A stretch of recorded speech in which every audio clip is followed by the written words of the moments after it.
सतनाम श्री वाहिगुरु साहिब जीओ। एक ओंकार सतनाम करता पुरख निरभौ निर्वैर अकाल मूरत अजूनी सैभं गुर प्रसाद। तेरे कवण कवण गुण कह कह गावां, तू साहिब गुणी निधाना। तुमरी महिमा बरन ना सकूं, तू ठाकुर ऊंच भगवाना।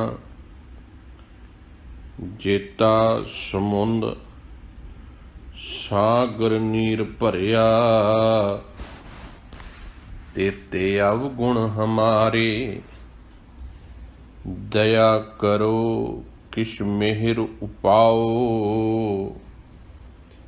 डुबदे पत्थर तारे। सतनाम श्री वाहिगुरु साहिब जीओ। श्री राग महला पहला घर चौथा। एका सुरत जेते है जी, सुरत विहूणा कोय ना कीया। जे एका सुरत जेते है जी, सुरत विहूणा कोय न कीया। जेही सुरत तेहा तिन राहा, लेखा इक्को आवो जाहा। काहे जी करें चतुराई, लेवै देवै ढिल ना पाई। रहाओ तेरे जी जियां का तोहे, कित को साहिब आवै रोहे। जे तू साहिब आवै रोहे, तू उन्हां का तेरे ओहे। असीं बोल विगाड़ विगाड़ै बोल, तू नदरी अंदर तोलै तोल। जहाँ करनी तह पूरी मत, करनी बाजों घटे घट। प्रणवत नानक ज्ञानी कैसा होए, आप पछाणै बूझै सोए। गुर प्रसाद करे विचार, सो ज्ञानी दरगा परवान। वाहिगुरु जी का खालसा, वाहिगुरु जी की फतेह। जुगो जुग अटल चबर छत्र तख्त दे मालक, हाजरा हजूर शब्द गुरु। धन धन श्री गुरु ग्रंथ साहिब महाराज जी दी कोटान कोटान कृपा रहमत ते बख्शिश बनी है। हर रोज़ की तरह जो लड़ीवार धन धन श्री गुरु ग्रंथ साहिब जी की पावन विचार फेसबुक लाइव आडियो के इस प्लेटफॉर्म के उपर चालू की गई है, जो रोज़ाना ही आपां धन साहिब श्री गुरु ग्रंथ साहिब जी दे विचों एक शब्द का सहज पाठ करते हैं ते नाल ही उस शब्द की विचार भी सतगुर की बख्शिश के नाल करन दा यतन करते हैं। सो अज का जिहड़ा शब्द आप जी ने हुणे हुणे सरवण कीता है, इस साहिब धन धन श्री गुरु ग्रंथ साहिब जी दे विचों 25 ਨੰਬਰ ਅੰਗ ਦੇ ਉੱਪਰ 25 ਨੰਬਰ ਪੇਜ ਦੇ ਉੱਪਰ ਅੰਕ ਦੇ ਉੱਪਰ ਸੁਭਾਏਮਾਨ ਹੈ। ਤੇ ਜ਼ਾਹਰ ਪੀਰ ਜਗਤ ਗੁਰ ਬਾਬਾ ਧੰਨ ਧੰਨ ਸ੍ਰੀ ਗੁਰੂ ਨਾਨਕ ਸਾਹਿਬ ਜੀ ਮਹਾਰਾਜ ਜੀ ਦੀ ਪਾਵਨ ਮੁਖਾਰਬਿੰਦ ਤੋਂ ਰਸਨਾ ਤੋਂ ਉਚਾਰਨ ਹੋਇਆ ਹੈ। ਸਤਿਗੁਰੂ ਗੁਰਦੇਵ ਜੀ ਮਹਾਰਾਜ ਜੀ ਨੇ ਬੜੀ ਨੇੜੇ ਹੋ ਕੇ ਸਾਨੂੰ ਇਹ ਸਮਝਾਉਣ ਦੀ ਕੋਸ਼ਿਸ਼ ਕੀਤੀ ਹੈ ਕਿ ਦੇਖ ਹੇ ਮਨੁੱਖ, ਤੈਨੂੰ ਪ੍ਰਮਾਤਮਾ ਨੇ ਦਿਮਾਗ ਦਿੱਤਾ ਹੈ ਤੇ ਕਾਹਦੇ ਲਈ ਦਿੱਤਾ ਹੈ? ਵਰਤਣ ਲਈ ਦਿੱਤਾ ਹੈ ਨਾ। ਹੁਣ ਜੇ ਮਨੁੱਖ ਆਪਣੇ ਦਿਮਾਗ ਦਾ ਯੂਜ਼ ਨਾ ਕਰੇ ਤੇ ਬੇਅਕਲਾ ਹੋ ਕੇ ਜੀਵਨ ਬਤੀਤ ਕਰੇ ਤੇ ਸਤਿਗੁਰੂ ਕਹਿੰਦੇ ਫਿਰ ਤੂੰ ਕਾਹਦਾ ਇਨਸਾਨ ਹੈ? ਮਨੁੱਖ ਨੂੰ ਕਿਉਂ ਮਨੁੱਖ ਦੇ ਸਰਦਾਰੀ ਗਿਣੀ ਗਈ ਹੈ 84 ਲੱਖ ਜੋਨਾਂ ਦੇ ਉੱਪਰ?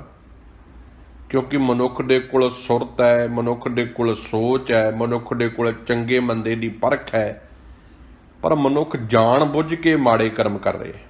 ਇਹ ਨਹੀਂ ਕਿ ਰੱਬ ਨੇ ਲਾਇਆ ਹੈ, ਰੱਬ ਨੇ ਤੇ ਇਹਦਾ ਜੀਵਨ ਬੜਾ ਚੰਗਾ ਬਣਾਇਆ ਹੈ, ਇਹਦੇ ਅੰਦਰ ਆਪਣੇ ਵਾਂਗੂ ਸੁਭਾਅ ਸੁਰਤ ਪਾਈ ਹੈ, ਬੜੀ ਸੋਚ ਵਿਚਾਰ ਤੇ ਸਮਝ ਪਾਈ ਹੈ, ਪਰ ਇਹ ਆਪਣੇ ਦਿਮਾਗ ਨੂੰ ਜਾਨਵਰਾਂ ਵਾਂਗੂ ਵਰਤ ਰਿਹਾ। ਜਿਵੇਂ ਜਾਨਵਰ ਦਾ ਸੁਭਾਅ ਹੈ ਨਾ, ਚਲੋ ਜਾਨਵਰ ਤੇ ਫਿਰ ਵੀ ਇਸ ਕਰਕੇ ਉਹਨੂੰ ਮਾਫ ਕਰ ਦਿੱਤਾ ਜਾਂਦਾ ਹੈ ਕਿ ਇਹ ਜਾਨਵਰ ਹੈ, ਇਹਨੂੰ ਕੋਈ ਸਮਝ ਨਹੀਂ, ਇਹਨੇ ਜਿਹਨੂੰ ਮਰਜ਼ੀ ਸਿੰਗ ਮਾਰ ਦੇਣਾ ਹੈ, ਜਿਹਨੂੰ ਮਰਜ਼ੀ ਇਹਨੇ ਨੁਕਸਾਨ ਪਹੁੰਚਾ ਦੇਣਾ ਹੈ, ਪਰ ਜਾਨਵਰ ਨੂੰ ਕਦੀ ਫਾਂਸੀ ਨਹੀਂ ਹੁੰਦੀ। ਪਰ ਮਨੁੱਖ ਕਿਸੇ ਦਾ ਕਤਲ ਕਰੇ, ਮਨੁੱਖ ਨੂੰ ਫਾਂਸੀ ਹੁੰਦੀ ਹੈ। ਜਾਨਵਰ ਵੀ ਕਾਮ ਕਰਦਾ ਹੈ, ਪਰ ਉਹਦੀ ਪ੍ਰਕਿਰਿਆ ਹੈ, ਸਮੇਂ ਦੀ ਪ੍ਰਕਿਰਿਆ ਹੈ, ਉਸ ਤੋਂ ਪਹਿਲਾਂ ਉਹ। ਪਰ ਮਨੁੱਖ ਇਤਨਾ ਵਹਿਸ਼ੀ ਹੈ, ਮਨੁੱਖ ਨਿਤ ਕਾਮੀ ਹੈ, ਰੋਜ਼ਾਨਾ ਹੀ ਕਾਮੀ ਹੈ।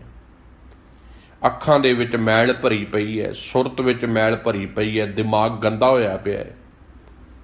ਫਿਰ ਜ਼ਾਹਿਰਾ ਤੌਰ 'ਤੇ ਇਹੋ ਜਿਹੇ ਮਨੁੱਖਾਂ ਨੂੰ ਜਾਨਵਰ ਬਣਾ ਕੇ ਪਿੰਜਰੇ ਦੇ ਪਿੱਛੇ ਟੰਗਣਾ ਪੈਂਦਾ ਹੈ।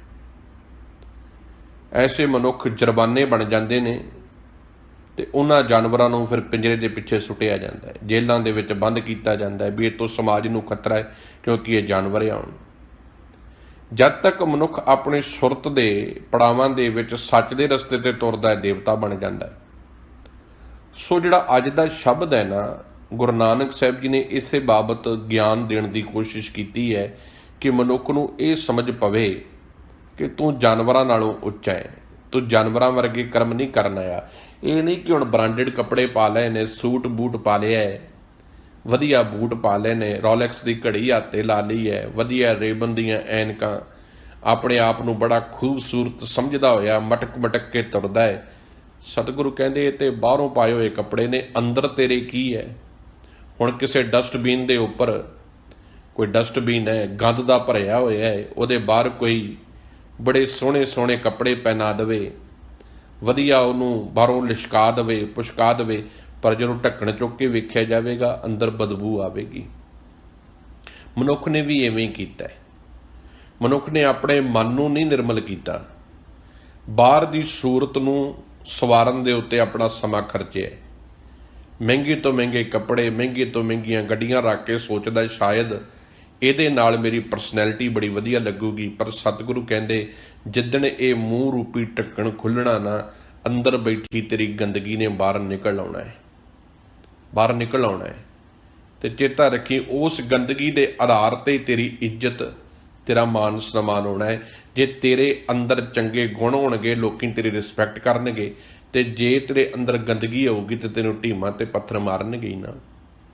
ਤੋ ਸਤਿਗੁਰ ਨੇ ਅੱਜ ਦੇ ਸ਼ਬਦ ਵਿੱਚ ਇਹੀ ਗੱਲ ਉੱਤੇ ਪਕੜ ਮਨੁੱਖ ਦੀ ਬਣਾਉਣ ਦੀ ਕੋਸ਼ਿਸ਼ ਕੀਤੀ ਹੈ ਕਿ ਸਾਨੂੰ ਸਮਝ ਪਵੇ ਕਿ ਸਾਨੂੰ ਸੁਰਤ ਦਿੱਤੀ ਹੈ, ਸਾਨੂੰ ਸੋਚ ਦਿੱਤੀ ਹੈ, ਸਮਝ ਦਿੱਤੀ ਹੈ, ਤੇ ਅਸੀਂ ਉਸ ਸਮਝ ਨੂੰ ਠੀਕ ਤਰੀਕੇ ਨਾਲ ਯੂਟੀਲਾਈਜ਼ ਕਰੀਏ, ਠੀਕ ਤਰੀਕੇ ਨਾਲ ਆਪਣੀ ਇਸ ਸਮਝ ਦਾ ਇਸਤੇਮਾਲ ਕਰੀਏ। ਸਤਿਗੁਰੂ ਜੀ ਨੇ ਰਹਾਉ ਦੀਆਂ ਪੰਕਤੀਆਂ ਤੋਂ ਅੱਜ ਦੇ ਪਾਵਨ ਸ਼ਬਦ ਦੀ ਆਪਾਂ ਵਿਚਾਰ ਪ੍ਰਾਰੰਭ ਕਰਨ ਲੱਗੇ ਹਾਂ। ਤੋ ਸਤਿਗੁਰੂ ਜੀ ਕਹਿੰਦੇ ਕਾਹੇ ਜੀ ਕਰੈ ਚਤੁਰਾਈ। ਚਤੁਰਾਈ ਦਾ ਅਰਥ ਹੁੰਦਾ ਚਲਾਕੀਆਂ ਕਰਨੀਆਂ, ਬੜੀਆਂ ਆਪਣੇ ਆਪ ਨੂੰ ਸਿਆਣਪਾਂ ਵਿਖਾਉਣੀਆਂ। ਸੰਸਾਰ ਦੇ ਵਿੱਚ ਬੜੇ ਐਸੇ ਮਨੁੱਖ ਨੇ ਜਿਹੜੇ ਤੁਹਾਨੂੰ ਬੜੇ ਚਲਾਕ ਮਿਲਣਗੇ, ਚਾਤਰ ਮਿਲਣਗੇ, ਆਪਣੀਆਂ ਉਂਗਲਾਂ ਦੇ ਨਾਲ ਗੱਲਾਂ ਕਰਨ ਵਾਲੇ ਮਿਲਣਗੇ, ਤੇ ਦੁਨੀਆ ਅੱਜ ਆਮ ਕਰਕੇ ਇੱਕ ਗੱਲ ਕਹਿੰਦੀ ਹੈ ਵੀ ਜਿਹੜਾ ਮਨੁੱਖ ਚਾਤਰ ਆ ਨਾ, ਜਿਹੜਾ ਸਿਆਣਾ ਹੈ, ਚਤੁਰਾਈਆਂ ਕਰਨੀਆਂ ਜਾਣਦਾ, ਸ਼ਾਇਦ ਉਹੀ ਦੁਨੀਆ ਤੇ ਤਰੱਕੀ ਕਰਦਾ ਹੈ। ਇੱਕ ਗੱਲ ਦੇਖਿਓ, ਜੇ ਚਤੁਰਾਈ ਵਾਲੇ ਮਨੁੱਖ ਦੀ ਤਰੱਕੀ ਅਸੀਂ ਕੀ ਗਿਣਦੇ ਹਾਂ ਕਿ ਉਹਨੇ ਆਪਣੀਆਂ ਚਤੁਰਾਈਆਂ ਦੇ ਨਾਲ ਧੋਖੇ ਧੜੀ ਨਾਲ ਵਧੀਆ ਜ਼ਮੀਨ ਖਰੀਦ ਲਈ ਹੈ, ਚਤੁਰਾਈਆਂ ਦੇ ਨਾਲ ਉਹਨੇ ਬੰਗਲੇ ਬਣਾ ਲਏ ਨੇ, ਸ਼ਾਇਦ ਉਹਨੇ ਆਪਣੀ ਚਤੁਰਾਈਆਂ ਦੇ ਨਾਲ ਮਹਿੰਗੀਆਂ ਤੋਂ ਮਹਿੰਗੀਆਂ ਗੱਡੀਆਂ ਵੀ ਘਰ ਖੜੀਆਂ ਕਰ ਲਈਆਂ ਹੋਣਗੀਆਂ, ਸ਼ਾਇਦ ਉਸਨੇ ਆਪਣੀ ਚਤੁਰਾਈਆਂ ਦੀ ਟ੍ਰਿਕ ਦੇ ਨਾਲ ਵਧੀਆ ਤੋਂ ਵਧੀਆ ਵਜ਼ੀਰੀ ਵੀ ਹਾਸਲ ਕਰ ਲਈ ਹੋਵੇਗੀ। ਪਰ ਕੀ ਉਸ ਮਨੁੱਖ ਦੀ ਇਹ ਬਰਾਬਰੀ ਕਰ ਸਕਦਾ ਹੈ ਜਿਹਦੇ ਅੰਦਰ ਇਮਾਨਦਾਰੀ ਹੈ, ਪ੍ਰੇਮ ਹੈ, ਜਿਹਦੇ ਅੰਦਰ ਸਹਿਣਸ਼ੀਲਤਾ ਹੈ, ਜੋ ਦੂਜਿਆਂ ਦੇ ਵਾਸਤੇ ਤੁਰਦਾ ਹੈ, ਦੂਜਿਆਂ ਦਾ ਭਲਾ ਕਰਦਾ ਹੈ, ਆਪਣਾ ਵਿਗਾੜ ਕੇ ਦੂਜੇ ਦਾ ਸਵਾਰਦਾ ਹੈ? ਕਿ ਉਹਨਾਂ ਦੇ ਬਰਾਬਰ ਇਹ ਖੜ ਲੂਗਾ? ਚੇਤਾ ਰੱਖਿਓ, ਚਤੁਰਾਈਆਂ ਤੇ ਸਿਆਣਪਾਂ ਕਰਨ ਵਾਲੇ ਮਨੁੱਖ ਦਾ ਜੀਵਨ ਬਹੁਤ ਥੋੜ੍ਹਾ ਹੁੰਦਾ ਹੈ। ਕਹਿਣ ਤੋਂ ਭਾਵ ਇਹ ਨਹੀਂ ਕਿ ਉਹਦੀ ਉਮਰ ਥੋੜ੍ਹੀ ਹੁੰਦੀ ਹੈ, ਉਹਦੀ ਜ਼ਿੰਦਗੀ ਦੇ ਪੜਾਅ ਬੜੇ ਥੋੜ੍ਹੇ ਹੁੰਦੇ। ਜਾਂ ਤਾਂ ਉਹਦੀ ਰਾਜਨੀਤਿਕ ਮੌਤ ਹੁੰਦੀ ਹੈ ਜਦੋਂ ਫਿਰ ਆਪਣੀਆਂ ਚਤੁਰਾਈਆਂ ਕਰਕੇ, ਜਾਂ ਸਮਾਜਿਕ ਮੌਤ ਹੁੰਦੀ ਕਰਕੇ। ਸਤਿਗੁਰੂ ਜੀ ਨੇ ਜਿਵੇਂ ਆਪਣੀ ਮਾਂ ਆਪਣੇ ਬੱਚੇ ਨੂੰ ਪਿਆਰ ਦੇ ਨਾਲ ਚੰਗਾ ਜੀਵਨ ਜਿਉਣ ਵੱਲ ਪ੍ਰੇਰਿਤ ਕਰਦੀ ਹੈ, ਇਵੇਂ ਸਾਡੀ ਗੁਰੂ ਰੂਪੀ ਮਾਂ, ਸਤਿਗੁਰੂ ਸਾਹਿਬ ਰੂਪੀ ਗੁਰੂ ਗ੍ਰੰਥ ਸਾਹਿਬ ਮਹਾਰਾਜ ਰੂਪੀ ਸਾਡੇ ਪਿਤਾ ਸਾਨੂੰ ਇਹ ਬਾਰ-ਬਾਰ ਉਪਦੇਸ਼ ਕਰਦੇ ਆ, ਪੁੱਤ ਵੇ ਤੂੰ ਚੰਗਾ ਸਿੱਖ ਬਣੇ, ਪਿਆਰਾ ਬਣੇ। ਇਸੇ ਕਰਕੇ ਰੋਜ਼ਾਨਾ ਦੇ ਉਪਦੇਸ਼ਾਂ ਦੇ ਵਿੱਚ ਇਹ ਗੱਲ ਸਮਝਾਈ ਜਾ ਰਹੀ ਹੈ, ਸਹਿ ਸਿਆਣਪਾਂ ਲੱਖ ਹੋਏ ਤਾਂ ਇੱਕ ਨਾ ਚੱਲੇ ਨਾਲ। ਬਾਰ-ਬਾਰ ਗੱਲ ਸਮਝਾਈ ਜਾ ਰਹੀ ਹੈ, ਚਤੁਰਾਈ ਨਾ ਚਤੁਰਭੁਜ ਪਾਈ ਹੈ। ਚਤੁਰਾਈਆਂ ਕਰਨ ਦੇ ਨਾਲ, ਚਾਤਰ ਬਿਰਤੀ ਦੇ ਨਾਲ, ਸਤਿਗੁਰੂ ਕਹਿੰਦੇ ਦੁਨੀਆ ਤੈਨੂੰ, ਪਰ ਦੁਨੀਆ ਬੜੀ ਸਿਆਣੀ ਸਮਝਦਾਰ ਵੀ ਹੈ। ਚਤੁਰਾਈ ਵਾਲੇ ਮਨੁੱਖ ਦੀ ਇਹ ਪੈਂਟੜੇ ਨੂੰ ਸਮਝ ਜਾਂਦੀ ਹੈ। ਜਿਹੜਾ ਮਨੁੱਖ ਬੜੀਆਂ ਚਾਤਰ ਚਤੁਰਾਈਆਂ ਕਰਦਾ ਹੈ ਨਾ, ਉਹ ਸੋਚਦਾ ਇਹ ਹੈ ਕਿ ਸ਼ਾਇਦ ਮੈਂ ਬਹੁਤ ਸਿਆਣਾ ਗਿਣਿਆ ਜਾ ਰਿਹਾ, ਪਰ ਨਹੀਂ, ਦੁਨੀਆ ਉਹਦੀ ਉਸ ਬੇਵਕੂਫੀ ਦੇ ਉੱਪਰ ਹੱਸਦੀ ਵੀ ਹੈ। ਹਰ ਇੱਕ ਨੂੰ ਥੋੜ੍ਹੀ ਜਿਹੀ ਆਪਣੀ ਚਤੁਰਾਈਆਂ ਨਾਲ ਭਰਮਾ ਸਕਦਾ ਹੈ। ਜਿਹਦੇ ਅੰਦਰ ਸੱਚ ਦਾ ਦੀਪਕ ਜਗ ਪਿਆ, ਉਹਨੂੰ ਤੇ ਸਮਝ ਆ ਜਾਣੀ ਹੈ ਇਹ ਚਾਤਰ ਹੈ, ਇਹ ਬੜਾ ਸਿਆਣਾ ਸਮਝਦਾ ਆਪਣੇ ਆਪ ਨੂੰ। ਤੇ ਸਤਿਗੁਰੂ ਜੀ ਹਕੀਕੀ ਸੱਚ ਕਹਿ ਰਹੇ, ਕਹਿੰਦੇ ਕਾਹੇ ਜੀ ਕਰੇ ਚਤੁਰਾਈ, ਹੇ ਜੀਵ ਤੂੰ ਆਪਣੀਆਂ ਚਲਾਕੀਆਂ ਕਿਉਂ ਕਰਦਾ ਫਿਰਦਾ ਹੈ? ਆ ਜਿਹੜੀ ਤੈਨੂੰ ਸੂਝ-ਬੂਝ ਤੇ ਅਕਲ ਦਿੱਤੀ ਆ ਨਾ, ਇਹ ਸਮਝਣ ਵਾਸਤੇ ਦਿੱਤੀ ਹੈ, ਚੰਗੇ ਮੰਦੇ ਦੀ ਪਰਖ ਕਰਨ ਲਈ ਦਿੱਤੀ ਹੈ, ਪਰ ਤੂੰ ਆ ਚਲਾਕੀਆਂ ਤੇ ਚਤੁਰਾਈਆਂ ਕਰ ਰਿਹਾ ਹੈ। ਆਪਣੇ ਆਪ ਨੂੰ ਇਹ ਸੋਚਦਾ ਕਿ ਸ਼ਾਇਦ ਕਾਂ ਵਾਂਗੂ ਚਤੁਰਾਈਆਂ ਕਰਕੇ ਤੂੰ ਸਿਆਣਾ ਬਣ ਜਾਵੇਂਗਾ, ਪਰ ਕਾਂ ਕਿੰਨੀਆਂ ਵੀ ਚਤੁਰਾਈਆਂ ਕਰ ਲਵੇ, ਰਹਿੰਦਾ ਕਾਂ ਦਾ ਕਾਂ ਹੀ ਹੈ। ਉਹਨੇ ਕੋਇਲ ਨਹੀਂ ਬਣ ਜਾਣਾ, ਉਹਨੇ ਕੋਇਲ ਨਹੀਂ ਬਣ ਜਾਣਾ। ਕੋਇਲ ਨੇ ਤਾਂ ਉਹਨੂੰ ਕੋਇਲ ਕਿਹਾ ਜਾਂਦਾ, ਉਹ ਬੇਸ਼ੱਕ ਕਾਂ ਵਾਂਗੂ ਹੀ ਕਾਲੀ ਹੈ, ਪਰ ਉਹਦੇ ਉਸ ਕਾਲੇ ਗੁਣ ਨੂੰ ਵੀ, ਅਵਗੁਣ ਨੂੰ ਵੀ ਗੁਣ ਵਿੱਚ ਤਬਦੀਲ ਕਰ ਲਿਆ ਜਾਂਦਾ ਹੈ ਕਿ ਉਹਦੀ ਮਿੱਠੀ ਭਾਸ਼ਾ, ਮਿੱਠੀ ਬੋਲੀ, ਉਹਦੇ ਬਾਹਰ ਦਾ ਬਾਣਾ, ਉਹਦੇ ਬਾਹਰ ਦਾ ਰੰਗ ਵੀ ਉਹਦੇ ਗੁਣ ਵਿੱਚ ਤਬਦੀਲ ਹੋ ਜਾਂਦਾ ਹੈ, ਕਿਉਂਕਿ ਜਦੋਂ ਉਹ ਬੋਲਦੀ ਆ ਨਾ ਬੜਾ ਮਿੱਠਾ ਕੂਕਦੀ ਹੈ। ਉਹਦੇ ਅੰਦਰ ਚਤੁਰਾਈਆਂ ਨਹੀਂ ਗੀਆਂ, ਕਾਂ ਵਾਂਗੂ ਸਿਆਣਪਾਂ ਨਹੀਂ ਗੀਆਂ। ਸਭ ਕਹਿੰਦੇ ਕਾਹੇ ਜੀ ਕਰੇ ਚਤੁਰਾਈ, ਹੇ ਜੀਵ ਤੂੰ ਕਾਹਦੇ ਵਾਸਤੇ ਚਲਾਕੀਆਂ ਕਰਦਾ ਹੈ, ਕਾਹਦੇ ਵਾਸਤੇ ਚਤੁਰਾਈਆਂ ਵਿਖਾਉਣਾ ਹੈ, ਕਾਹਦੇ ਵਾਸਤੇ ਆ ਸਿਆਣਪਾਂ ਕਰ ਕਰਕੇ ਦੱਸ ਰਿਹਾ ਹੈ? ਲੈ ਵੈ ਦੇ ਵੈ ਢਿੱਲ ਨਾ ਪਾਈ। ਚੇਤਾ ਰੱਖੀ, ਉਹ ਪ੍ਰਮਾਤਮਾ ਹੀ ਜੀਵਾਂ ਨੂੰ ਸਭ ਕੁਝ ਦਿੰਦਾ ਹੈ, ਉਹਦੇ ਹੁਕਮ ਦੇ ਵਿੱਚ ਕਿਤੇ ਵੀ ਢਿੱਲ ਨਹੀਂ ਹੈ, ਕਿਤੇ ਵੀ। ਜੋ ਕੁਝ ਦੇਣ ਵਾਲਾ ਵੀ ਉਹੀ ਹੈ, ਲੈਣ ਵਾਲਾ ਵੀ ਉਹੀ ਹੈ। ਜੋ ਕੁਝ ਦੇਣਾ ਹੈ ਉਹਨੇ ਬਿਨਾਂ ਚਤੁਰਾਈਆਂ ਤੇ ਸਿਆਣਪਾਂ ਤੋਂ ਦੇ ਦੇਣਾ ਹੈ। ਜੋ ਦੇ ਰਿਹਾ ਹੈ, ਜੋ ਲੈ ਰਿਹਾ ਹੈ, ਸਭ ਕੁਝ ਉਹਦਾ ਹੁਕਮ ਹੈ। ਤੇਰੀਆਂ ਸਿਆਣਪਾਂ ਚਤੁਰਾਈਆਂ ਨਾਲ ਨਹੀਂ ਤੂੰ ਕੁਝ ਪ੍ਰਾਪਤ ਕੀਤਾ। ਜੇ ਤੂੰ ਇਹ ਸੋਚੇ ਕਿ ਮੈਂ ਚਤੁਰਾਈਆਂ ਤੇ ਸਿਆਣਪਾਂ ਦੇ ਨਾਲ ਐਡਾ ਵੱਡਾ ਬਿਜ਼ਨਸ ਅੰਪਾਇਰ ਖੜਾ ਕਰ ਲਿਆ, ਜਾਂ ਇੰਨੀਆਂ ਮੈਂ ਆਪਣਾ ਮਾਣ ਰੁਤਬਾ ਬਣਾ ਲਿਆ, ਨਹੀਂ। ਇਹ ਉਹ ਵਾਹਿਗੁਰੂ ਦਾ ਹੁਕਮ ਬਣਿਆ, ਤੈਨੂੰ ਇਹ ਮਿਲਿਆ। ਇਹ ਅੱਜ ਸਮਝ ਜਾ, ਕੱਲ ਸਮਝ ਲਾ। ਚੇਤਾ ਰੱਖੀ, ਤੇਰੀਆਂ ਸਿਆਣਪਾਂ ਨਾਲ ਨਹੀਂ ਤੈਨੂੰ ਕੁਝ ਮਿਲਿਆ, ਇਹ ਜਿਹੜੀ ਤੇਰੀ ਚਤੁਰਾਈਆਂ ਨਾਲ ਨਹੀਂ ਤੈਨੂੰ ਕੁਝ ਮਿਲਿਆ। ਲੈ ਵੈ ਦੇ ਵੈ ਢਿੱਲ ਨਾ ਪਾਈ। ਜੇ ਉਹ ਪਰਮਾਤਮਾ ਦੇਣ ਵਾਲਾ ਵਾ ਨਾ, ਤੇ ਉਹ ਵਾਪਸ ਵੀ ਲੈ ਲੈਂਦਾ ਹੈ। ਇਸੇ ਕਰਕੇ ਸਭ ਕਹਿੰਦੇ ਨਾ, ਕਹਿੰਦੇ ਸੈਸ ਖਟੇ ਲੱਖ ਕੋ ਉਠਤਾਵੈ, ਤ੍ਰਿਪਤ ਨ ਆਵੈ, ਮਾਇਆ ਪਾਛੈ ਪਾਵੈ, ਏਕ ਬਸਤ ਕਾਰਨ ਵੀ ਖੋਟ ਗਵਾਵੈ, ਏਕ ਵੀ ਨਾ ਦੇ 10 ਵੀ ਹਿਰਲੇ, ਤਉ ਮੂੜਾ ਕੋ ਕਾਂ ਕਰੇ। ਕਹਿੰਦੇ ਤੂੰ ਮੂਰਖਾ ਇਹ ਸੋਚਦਾ ਕਿ ਸ਼ਾਇਦ ਇਹ ਤੂੰ ਸਿਆਣਪਾਂ ਨਾਲ ਇਕੱਠਾ ਕੀਤਾ ਹੈ, ਉਹਨੇ ਲੈ ਵੀ ਜਾਣਾ ਹੈ। ਜਿਹੜਾ ਦੇ ਰਿਹਾ ਹੈ ਉਹ ਲੈਣ ਵਾਲਾ ਵੀ ਹੈ। ਉਹਦੇ ਇਸ ਕਰਮ ਦੇ ਵਿੱਚ 1 ਸੈਕਿੰਡ ਦਾ ਵੀ ਫਰਕ ਨਹੀਂ ਹੈ। इस करके ਉਹਦੇ ਅੱਗੇ ਨਤਮਸਤਕ ਹੋ, ਸਮਰਪਣ ਕਰ, ਆਪਣੀਆਂ ਚਤੁਰਾਈਆਂ ਤੇ ਆਪਣੀਆਂ ਸਿਆਣਪਾਂ ਦੇ ਡੰਕੇ ਵਜਾਉਣੇ ਛੱਡ ਦੇ। ਇੱਕ ਅਕਾਲ ਪੁਰਖ ਵਾਹਿਗੁਰੂ ਦੇ ਚਰਨਾਂ ਦੇ ਵਿੱਚ ਪ੍ਰੇਮ ਤੇ ਪ੍ਰੀਤ ਦੇ ਨਾਲ ਜੁੜ, ਕਿਉਂਕਿ ਉਹ ਬੜਾ ਪਿਆਰਾ ਹੈ। ਉਹ ਭੋਲੇ ਮਨੁੱਖ ਦੀ ਜ਼ਿੰਦਗੀ ਸਵਾਰ ਦਿੰਦਾ ਹੈ, ਆਪ ਉਹਦੇ ਨਾਲ ਖੜ ਜਾਂਦਾ ਹੈ। ਤੇ ਚਤੁਰਾਈਆਂ ਸਿਆਣਪਾਂ ਵਾਲੇ ਮਨੁੱਖ ਇਹ ਸੋਚਦੇ ਨੇ ਕਿ ਸ਼ਾਇਦ ਅਸੀਂ ਸਿਆਣਪ ਦੇ ਨਾਲ ਜਿੱਤ ਜਾਵਾਂਗੇ। ਸਤਿਗੁਰੂ ਕਹਿੰਦੇ ਐਸੇ ਮਨੁੱਖ ਹਾਰਦੇ ਹੀ ਹਨ।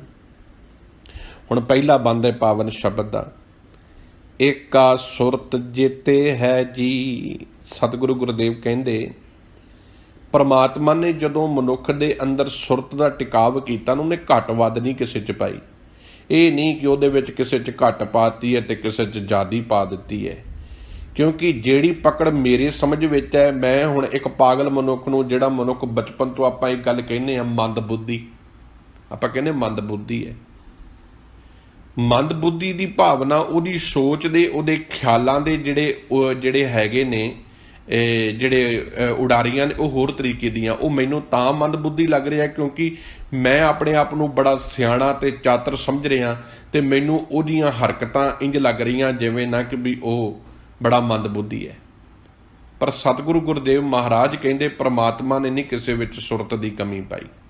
ਹਰ ਇੱਕ ਮਨੁੱਖ ਦੇ ਵਿੱਚ ਬਰਾਬਰ ਸੁਰਤ ਹੈ, ਬਰਾਬਰ ਸਮਝਣ ਸ਼ਕਤੀ ਹੈ, ਕਿਸੇ ਵਿੱਚ ਨਾ ਕੋਈ ਵਾਧ ਹੈ ਨਾ ਘਾਟ ਹੈ, ਹਰ ਇੱਕ ਵਿੱਚ ਬਰਾਬਰ ਹੈ। ਏਕਾ ਸੁਰਤ ਜੇਤੇ ਹੈ ਜੀ। ਜਿਤਨੇ ਵੀ ਜੀਵ ਇਸ ਧਰਤੀ ਤੇ ਹਨ, ਸਭਨਾਂ ਦੇ ਅੰਦਰ ਇੱਕ ਪ੍ਰਮਾਤਮਾ ਦੀ ਹੀ ਬਖਸ਼ੀ ਹੋਈ ਸੂਝ ਤੇ ਸਮਝ ਕੰਮ ਕਰ ਰਹੀ ਹੈ। ਸਾਰਿਆਂ ਵਿੱਚ ਉਸ ਅਕਾਲ ਪੁਰਖ ਵਾਹਿਗੁਰੂ ਨੇ ਬਰਾਬਰ ਆਪਣੀ ਸਮਝ, ਬਰਾਬਰ ਆਪਣੀ ਸੁਰਤ, ਬਰਾਬਰ ਆਪਣਾ ਗਿਆਨ ਪਾਇਆ ਹੈ। ਕਿਸੇ ਵਿੱਚ ਕੋਈ ਘਟ ਨਹੀਂ ਪਾਈ। ਇਹ ਮਨੁੱਖ ਦੀ ਫਿਤਰਤ ਹੈ ਕਿ ਮਨੁੱਖ ਉਹਨੂੰ ਯੂਜ਼ ਕਰਦਾ ਹੈ ਕਿ ਨਹੀਂ ਕਰਦਾ। ਸੁਰਤ ਵਿਹੂਣਾ ਕੋਏ ਨਾ ਕੀ। ਪਰਮਾਤਮਾ ਨੇ ਕੋਈ ਵੀ ਐਸਾ ਜੀਵ ਨਹੀਂ ਪੈਦਾ ਕੀਤਾ ਜੋ ਸੂਝ ਤੇ ਸਮਝ ਤੋਂ ਵੱਖਰਾ ਬਣਾਇਆ ਹੋਵੇ।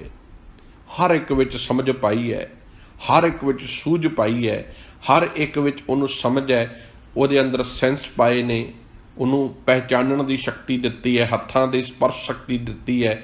ਦੇਖੋ ਕਿਤੇ ਨਿੱਕੇ ਨਿੱਕੇ ਨੁਕਤਿਆਂ ਨੂੰ ਵਿਚਾਰਨਾ ਸ਼ੁਰੂ ਕਰੋ ਨਾ, ਤੁਸੀਂ ਆਪਣੇ ਹੱਥ ਨੂੰ ਕਿਸੇ ਦੇ ਉੱਪਰ ਅੱਖਾਂ ਬੰਦ ਕਰਕੇ ਲਾਓ, ਇਹ ਹੱਥ ਵੀ ਤੁਹਾਡੀਆਂ ਅੱਖਾਂ ਬਣ ਜਾਂਦੇ ਨੇ।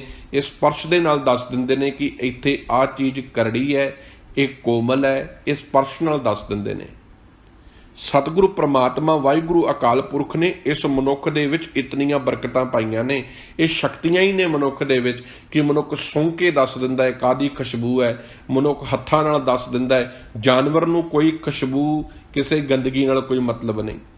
ਇਸੇ ਕਰਕੇ ਤੁਸੀਂ ਦੇਖੋ ਮੱਝ ਜਿਹੜੀ ਹੈ ਖੁਰਲੀ ਦੇ ਵਿੱਚ ਹੀ ਮੂੰਹ ਮਾਰੀ ਜਾਂਦੀ ਹੈ, ਉੱਥੇ ਗਤਾਵਾ ਕਰਕੇ ਉਹਨੂੰ ਪਾ ਦਿੱਤਾ ਜਾਂਦਾ ਹੈ, ਉਹਨੂੰ ਕੋਈ ਮਤਲਬ ਨਹੀਂ ਖੁਸ਼ਬੂ ਦੇ ਨਾਲ। ਵਿੱਚ ਹੀ ਗੋਹਾ ਲਾਗੇ ਆਲੇ ਦੁਆਲੇ ਪਿਆ ਹੈ ਕਿ ਮਨੁੱਖ ਉੱਥੇ ਰਹਿ ਲੂਗਾ, ਕਿਉਂਕਿ ਜਾਨਵਰ ਨੂੰ ਕੋਈ ਮਤਲਬ ਨਹੀਂ। ਕੁੱਤਾ ਜਾ ਕੇ ਚਿੱਕੜ ਦੇ ਵਿੱਚ ਗੋਤੇ ਖਾਣ ਲੱਗ ਪੈਂਦਾ, ਉਹਨੂੰ ਕੋਈ ਮਤਲਬ ਹੀ ਨਹੀਂ। ਪਰ ਮਨੁੱਖ ਚਿੱਕੜ ਵਿੱਚ ਜਾਵੇ ਤੇ ਮਨੁੱਖ ਨੂੰ ਕਿਹਾ ਜਾਊਗਾ ਜਾਨਵਰਾਂ ਵਾਲੇ ਕੰਮ ਕਰ ਰਿਹਾ। ਮਨੁੱਖ ਨੂੰ ਸੋਚ ਦਿੱਤੀ ਹੈ, ਸਿਕਸ ਸੈਂਸ ਦਿੱਤੇ ਨੇ, ਸੁਰਤ ਦਿੱਤੀ ਹੈ, ਸਮਝ ਦਿੱਤੀ ਹੈ। ਸਭ ਕਹਿੰਦੇ ਸੁਰਤ ਵਿਹੂਣਾ ਕੋਏ ਨਾ ਕੀ। ਪਰਮਾਤਮਾ ਨੇ ਕੋਈ ਵੀ ਜੀਵ ਨਹੀਂ ਪੈਦਾ ਕੀਤਾ ਜਿਹਦੇ ਵਿੱਚ ਸੂਝ ਤੇ ਸਮਝ ਨਾ ਹੋਵੇ। ਹਰ ਇੱਕ ਮਨੁੱਖ ਵਿੱਚ ਬਰਾਬਰ ਸਮਝ ਹੈ, ਬਰਾਬਰ ਸੁਰਤ ਹੈ, ਪਰ ਯੂਜ਼ ਕੌਣ ਕੌਣ ਕਰਦਾ ਹੈ?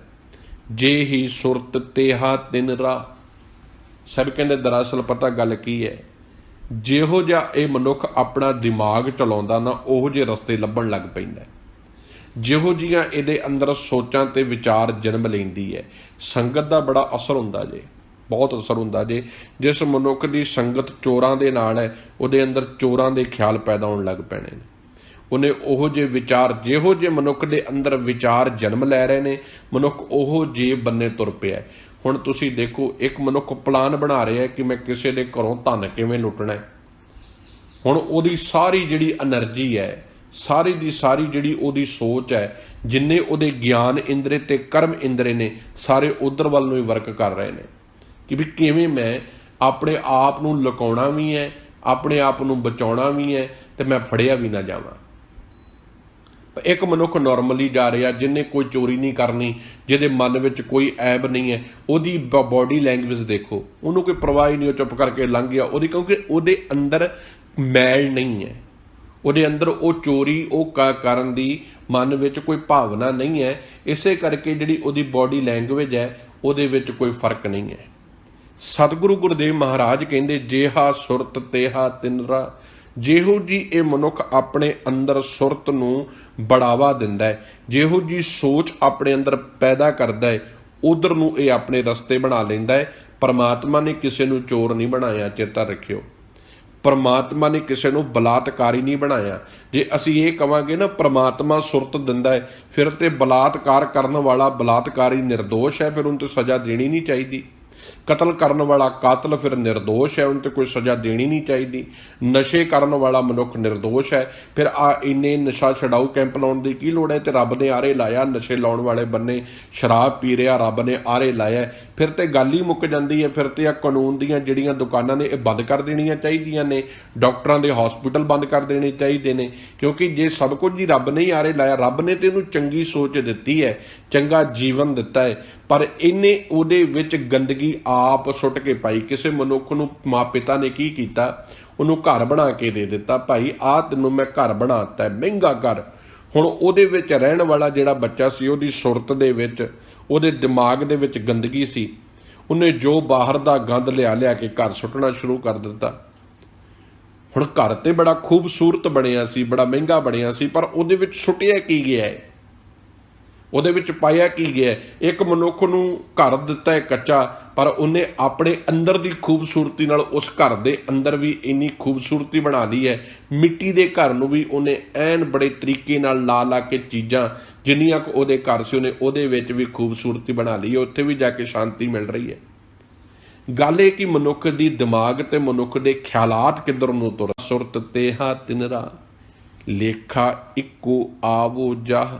ਪਰ ਸਾਹਿਬ ਕਹਿੰਦੇ ਚੇਤਾ ਰੱਖਿਓ, ਪਰਮਾਤਮਾ ਵਾਹਿਗੁਰੂ ਹਰ ਮਨੁੱਖ ਦੇ ਵਿੱਚ ਬਰਾਬਰਤਾ ਪੈਦਾ ਕਰ ਰਿਹਾ, ਕਿਸੇ ਵਿੱਚ ਘਾਟ ਵਾਧ ਨਹੀਂ ਹੈ। ਪਰ ਜਿਹੋ ਜਿਹੇ ਮਨੁੱਖ ਆਪਣੀ ਸੁਰਤ ਦੇ ਆਪਣੇ ਅੰਦਰ ਖਿਆਲਾਂ ਨੂੰ ਜਨਮ ਦਿੰਦੇ ਨੇ, ਉਹ ਜਿਹਾ ਰਸਤਾ ਇਖਤਿਆਰ ਕਰ ਲੈਂਦੇ ਨੇ। ਪਰ ਚੇਤਾ ਰੱਖਿਓ, ਉਸ ਦੇ ਹੁਕਮ ਦੇ ਅਧੀਨ ਇੱਕ ਨਾ ਇੱਕ ਦਿਨ ਆਉਣਾ ਪੈਂਦਾ ਹੈ, ਕਿਉਂਕਿ ਉਹਨੂੰ ਲੇਖਾ ਜੋਖਾ ਦੇਣਾ ਪੈਣਾ ਹੈ। ਜਿਹੋ ਜਿਹੇ ਕਰਮ ਅਸੀਂ ਕਰ ਰਹੇ ਹਾਂ ਉਹਦਾ ਹਿਸਾਬ ਕਿਤਾਬ ਪ੍ਰਮਾਤਮਾ ਨੂੰ ਦੇਣਾ ਪੈਣਾ ਹੈ। ਸਾਹਿਬ ਕਹਿੰਦੇ ਇਸੇ ਕਰਕੇ ਕਾਹੇ ਜੀ ਕਰੇ ਚਤੁਰਾਈ। ਕਾਹਦੇ ਵਾਸਤੇ ਤੂੰ ਚਤੁਰਾਈਆਂ ਸਿਆਣਪਾਂ ਕਰ ਰਿਹਾ? ਲੇਵੈ ਦੇਵੈ ਢਿੱਲ ਨਾ ਪਾਈ। ਉਹ ਪਰਿਪੂਰਨ ਪ੍ਰਮਾਤਮਾ ਜੇ ਤੇਰੀ ਝੋਲੀਆਂ ਭਰ ਰਿਹਾ ਨਾ, ਉਹਨੇ ਤੇਰੇ ਕੋਲੋਂ ਇੱਕ ਖੋਹ ਵੀ ਲੈਣੀ ਆ। ਕਿਉਂਕਿ ਜੇ ਉਹ ਸੁਰਤ ਦੇ ਰਿਹਾ ਨਾ, ਸਮਝ ਦੇ ਰਿਹਾ, ਤੈਨੂੰ ਦੱਸ ਰਿਹਾ ਭਾਈ ਆਹ ਜਿਹੜੀਆਂ ਚੀਜ਼ਾਂ ਨੇ ਇਹਨਾਂ ਨੂੰ ਐਵੇਂ ਯੂਜ਼ ਕਰ। ਪਰ ਜੇ ਤੂੰ ਇਹ ਸੋਚਦਾ ਕਿ ਤੂੰ ਆਪਣੀਆਂ ਚਤੁਰਾਈਆਂ ਤੇ ਸਿਆਣਪਾਂ ਨਾਲ ਇਕੱਠੀਆਂ ਕੀਤੀਆਂ ਨੇ, ਤੇ ਚੇਤਾ ਰੱਖੀ ਇਹ ਤੇਰੀਆਂ ਸਿਆਣਪਾਂ ਚਤੁਰਾਈਆਂ ਨੇ ਤੇਰਾ ਘਰ ਬਰਬਾਦ ਕਰ ਦੇਣਾ ਹੈ। ਤੇਰੇ ਜੀ ਜੀਆਂ ਕਾ ਤੋਹੇ। ਸਾਹਿਬ ਕਹਿੰਦੇ ਪਰ ਹੇ ਮੇਰਿਆ ਪਾਤਸ਼ਾਹ, ਮੈਨੂੰ ਤੇ ਇੱਕ ਹੀ ਗੱਲ ਸਮਝ ਪਈ ਹੈ, ਇਹ ਜੀਵ ਵੀ ਤੇਰੇ ਨੇ, ਤੂੰ ਆਪ ਹੀ ਇਹਨਾਂ ਜੀਵਾਂ ਦਾ ਮਾਲਕ ਹੈ। ਕਿਤ ਕੋ ਸਾਹਿਬ ਆਵੈ ਰੋਹੇ। ਮੈਨੂੰ ਇੱਕ ਗੱਲ ਦੀ ਤੇ ਸਮਝ ਪੈ ਗਈ ਹੈ ਮੇਰੇ ਪ੍ਰਮਾਤਮਾ ਜੀ, ਤੂੰ ਇੰਨਾ ਪਿਆਰਾ ਹੈ, ਤੂੰ ਇੰਨਾ ਸਹਿਨਸ਼ੀਲ ਹੈ, ਤੂੰ ਆਪਣੇ ਜੀਵਾਂ ਦੇ ਇੰਨੇ ਕੀਤੇ ਹੋਏ ਅਪਰਾਧਿਕ ਕਰਮਾਂ ਤੋਂ ਵੀ ਕਈ ਵਾਰੀ ਗੁੱਸੇ 'ਚ ਨਹੀਂ ਆਉਂਦਾ। ਤੂੰ ਇਹਨਾਂ ਨੂੰ ਸਮਝਾਉਣਾ ਹੈ, ਮੌਕਾ ਦਿੰਦਾ ਹੈ ਸੁਧਰਨ ਦਾ, ਮੌਕਾ ਦਿੰਦਾ ਹੈ ਸਮਝਣ ਦਾ ਕਿ ਹਜੇ ਵੀ ਇਹ ਸੁਧਰ ਜਾਵੇ, ਸਿੱਧੇ ਬੰਨੇ ਪੈ ਜਾਵੇ। ਤੂੰ ਕਿਸੇ ਦੇ ਨਾਲ ਰੋਹ ਵਿੱਚ ਨਹੀਂ ਆਉਂਦਾ, ਤੇਰਾ ਸੁਭਾਅ ਗੁੱਸੇ ਵਾਲਾ ਹੈ ਹੀ ਨਹੀਂ, ਤੂੰ ਕ੍ਰੋਧੀ ਹੈ ਹੀ ਨਹੀਂ। ਮੇਰੇ ਵਰਗੇ ਜੀਵ ਮਨੁੱਖ ਤੇ ਕ੍ਰੋਧੀ ਹੋ ਸਕਦੇ ਨੇ, ਪਰ ਨਿਰੰਕਾਰ ਪ੍ਰਭੂ ਜੀ ਤੁਸੀਂ ਤੇ ਮਿੱਠੜੇ ਹੋ। ਜੇ ਤੂੰ ਸਾਹਿਬ ਆਵੇ ਰੋਹੇ। ਹੇ ਪ੍ਰਮਾਤਮਾ ਜੀ, ਜੇਕਰ ਤੈਨੂੰ ਗੁੱਸਾ ਵੀ ਆਉਂਦਾ ਹੈ ਨਾ, ਹੇ ਮੇਰੇ ਸਾਈਂ, ਉਹ ਤੂੰ ਉਹਨਾਂ ਕਾ ਤੇਰੇ ਓਹੇ। ਇਹ ਜੀਵ ਵੀ ਤੇਰੇ ਬਣਾਏ ਹੋਏ ਨੇ, ਇਹ ਤੂੰ ਵੀ ਇੰਨਾ ਹੀ ਜੀਵਾਂ ਦਾ ਮਾਲਕ ਹੈ। ਸਭ ਕੁਝ ਤੇਰੇ ਹੁਕਮ ਦੇ ਵਿੱਚ ਹੈ, ਤੂੰ ਇਹਨਾਂ ਨੂੰ ਮਾਫ ਕਰ ਦੇ। ਹੇ ਮੇਰੇ ਪਾਤਸ਼ਾਹ, ਹੇ ਮੇਰੇ ਨਿਰੰਕਾਰ ਪ੍ਰਭੂ ਜੀ, ਇਹਨਾਂ ਦੀ ਬੇਸਮਝ ਮਨੁੱਖਾਂ ਦੀ ਸਮਝ ਨੂੰ ਤੂੰ ਮਾਫ ਕਰ ਦੇ। ਇਹਨਾਂ ਦੀਆਂ ਚਤੁਰਾਈਆਂ ਸਿਆਣਪਾਂ ਦੇ ਨਾਲ ਜੋ ਇਹਨਾਂ ਨੇ ਖਿਲਵਾੜ ਕੀਤੇ ਨੇ, ਜੋ ਨੁਕਸਾਨ ਕੀਤੇ ਨੇ, ਹੇ ਮੇਰੇ ਪ੍ਰਮਾਤਮਾ ਜੀ, ਤੂੰ ਆਪ ਇਹਨਾਂ ਨੂੰ ਸਿੱਧੇ ਰਾਹ ਪਾ, ਆਪ ਇਹਨਾਂ ਦੀ ਬਾਂਹ ਫੜ। ਹਿਰਦੇ ਚੋਂ ਗੁਰੂ ਨਾਨਕ ਸਾਹਿਬ ਦੇ ਨਿਰਮਲ ਹਿਰਦੇ ਚੋਂ ਮਨੁੱਖ ਚਤੁਰਾਈਆਂ ਤੇ ਸਿਆਣਪਾਂ ਕਰਨ ਵਾਲਿਆਂ ਵਾਸਤੇ ਵੀ ਪਿਆਰ ਤੇ ਭਾਵਨੀ ਵਿੱਚੋਂ ਅਰਦਾਸ ਨਿਕਲੀ ਹੈ ਕਿ ਤੂੰ ਇਹਨਾਂ ਦਾ ਭਲਾ ਕਰ। ਹੇ ਪ੍ਰਮਾਤਮਾ, ਜਿਨ੍ਹਾਂ ਨੂੰ ਸਿੱਧੇ ਬੰਨੇ ਲਾ। ਇਹ ਬੇਸਮਝ ਨੇ, ਅਗਿਆਨੀ ਨੇ, ਇਹਨਾਂ ਨੂੰ ਸਮਝ ਨਹੀਂ ਆ ਰਹੀ ਕਿ ਕੀ ਕਰ ਰਹੇ ਨੇ। ਅਸੀਂ ਬੋਲ ਵਿਗਾੜ ਵਿਗਾੜ ਹੈ ਬੋਲ। ਹੇ ਪ੍ਰਮਾਤਮਾ ਜੀ, ਅਸੀਂ ਬਦ ਜ਼ਬਾਨ ਹਾਂ। ਅਸੀਂ ਨਿਤ ਭੈੜੇ ਬੋਲ ਬੋਲਦੇ ਹਾਂ ਤੇ ਨਿਤ ਲੜਾਈਆਂ ਝਗੜੇ ਕਲੇਸ਼ ਇਕੱਠੇ ਕਰਦੇ ਹਾਂ। ਇਹ ਸਾਰਾ ਕੁਝ ਅਸੀਂ ਆਪਣੀ ਮੱਤ ਪਿੱਛੇ ਲੱਗ ਕੇ ਖਰਾਬ ਕੀਤਾ ਹੈ। ਇਹ ਕੰਮ ਅਸੀਂ ਆਪਣੇ ਆਪ ਵਿਗਾੜੇ ਨੇ। ਤੂੰ ਤੇ ਕਿਰਪਾ ਦੇ ਘਰ ਵਿੱਚ ਰਹਿਮਤਾਂ ਕਰਨ ਵਾਲਾ ਹੈ। ਤੂੰ ਨਦਰੀ ਅੰਦਰ ਤੋਲੈ ਤੋਲ। ਪਰ ਹੇ ਪ੍ਰਮਾਤਮਾ ਜੀ, ਅਸੀਂ ਸਭ ਜੀਵ ਤੇਰੇ ਨਿਗਾਹ ਦੇ ਹੇਠ ਹਾਂ। ਤੇਰੇ ਤੋਂ ਬਾਹਰ ਕੁਝ ਵੀ ਨਹੀਂ। ਤੈਨੂੰ ਸਾਰਿਆਂ ਦੀ ਪਤਾ ਪਕੜ ਹੈ, ਸਾਰਿਆਂ ਦੀ ਸਮਝ ਹੈ, ਕਿਹਦੇ ਅੰਦਰ ਕੀ ਚਤੁਰਾਈ ਹੈ, ਕਿਹਦੇ ਅੰਦਰ ਕੀ ਸਿਆਣਪ ਹੈ। ਤੇਰੇ ਤੋਂ ਕੁਝ ਵੀ ਨਹੀਂ ਲੁਕਿਆ ਹੋਇਆ। ਤੂੰ ਸਾਰਿਆਂ ਨੂੰ ਬਰਾਬਰ ਤੋਲ ਰਿਹਾ ਹੈ। ਜੈ ਕਰਨੀ ਤੈਂ ਪੂਰੀ ਮਤ।